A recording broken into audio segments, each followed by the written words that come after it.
سلورم سپارہ 12 نمبر رکو سورہ نساء اولنہ رکو بسم اللہ الرحمن الرحیم یا ایہا الناس اتقو اے خلقو ویرے گئے ربکم الذی رب دستاسو اغذاتنا خلقکم چتاسو پیدا کڑے من نفس واحدہ دیو جاننا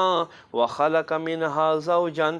او پیدا کڑل دینا زوجہا جوڑا وبث منهما رجالا كثيرا ونساء او خواري وغرز ولدي دوارو نډي شي سړي او ډي شي خزي واتقوا الله الذي ويريغي الله نا اغذا تساءلون به چې د پنوم سره تاسو وخت نه کوي والارحام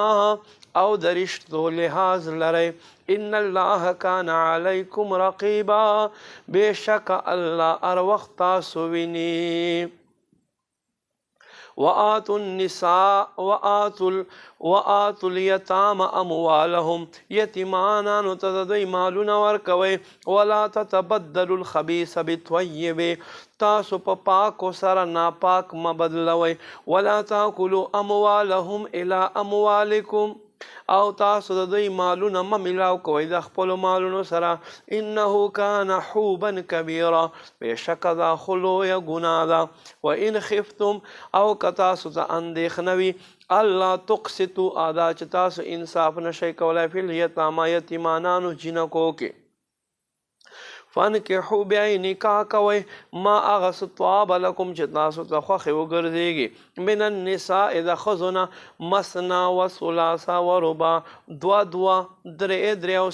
څلور په نکاح اخیستلو سره فان خفتم الله تعدلوا پس که تاسو ویریږئ دې نه چې برابر به ونه ساتئ ښځې فواحدة بیا یوې سره نکاح کوئ او ما ملکت ایمانکم یا هغه مینځئ چې ستاسو په ملکیت کې دی ذلک ادنا الله تعولو دا ډېر نږدې دی ته چې تاسو ظلم ونه کوئ وآتوا النساء صدقاتهن نحله ښځو ته د دوی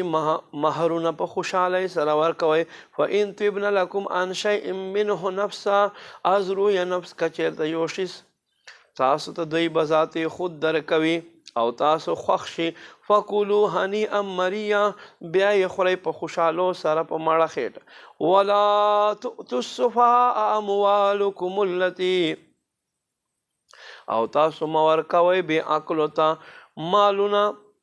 د دوی التي اغا جعل الله لكم قیاما چې الله د تاسو په گذر بسر اوقات کې درکړي دي قیامن په ولاړتیا سره ورزقوهم فيها دوی ته له دینه ورکوئ خوراک ته وکسوهم دوی ته دینه ورکوئ جاموله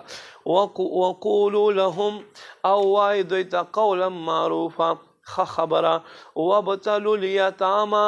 ازماو کوي یتیمانان حتی اذا بلغوا النکاح پس هر کله چې دوی ورسي نکاح ته د نکاح قابل شي فان آنستم منه رشدا پس که تاسو په دوی کې ښه پوهه وګورئ فادفعوا الیهم اموالهم دوی ته د دوی مالونه ورکوئ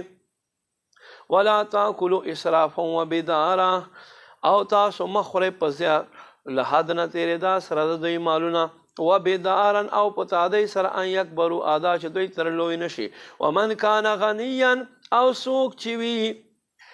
غبه پروا یعنی دولتمند فلیستعفی پکار د چې د ځان ته ساتي ومن کان فقیرا او سوق چوي حاجتمند فلیاکل بالمعروف پکار د چې د خوري په خېګړې سره فاذا دفعتم الیهم اموالهم پس هر کله چې تاسو دوی ته د دوی مالونه ورکوئ فاشهدوا علیهم تاسو په دوی باندې گواه ګرځوئ وکفا بالله حسیبا کافی دی الله حساب اخیستلو د پاره للرجال نصیب سړو لره حصه ده مما غسنه ترک الوالدان والاقربون چې پرېږدي مور او پلار یا رشته داران وللنساء نصیب ښځو لره حصه ده مما ترک الوالدان هغه څه چې پرېږدي مور او پلار والاقربون یا قرابت وال مما هغه څه قلق منه که دینه لږ وي او کثره یا ډېر نصیبا مفروضه یو اندازه تړلی شوی حصه و اذا حضر القسمته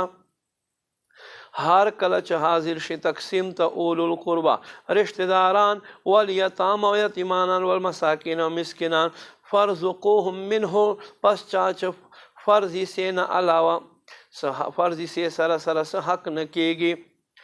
نو هغوی ته هم ورکوي وقولو لهم قولا معروفا او دې خلکو ته هم ښه خبره کوي چې حصه نه کېږي وليخشى الذین پکار دی چې ویریږي خلک لو ترکو من خلفهم ذریة ضعافا کچیرته دوی پرېږدي ځان پسې وروستو کمزوری اولاد خافوا علیهم نو دوی ته به د دوی خطره وي فلیتقوا الله پکار دی چې الله نه ویریږي ولیقولوا قولا سدیدا پکار دی چې دوی ته نیغه خبره کوي ان الذین یاکلون اموال الیتاما بېشک هغه خلک چې یتیمانانو مالونه خوري ظلمن په ظلم سره انما یاکلون فی بطونهم نارا دوی خپل خېټې ډکوي بېشکه په اور سره وسیصلون سعیرا او زر دی چې دوی به اوچتېدونکي اور ته ورغذار کړلی شي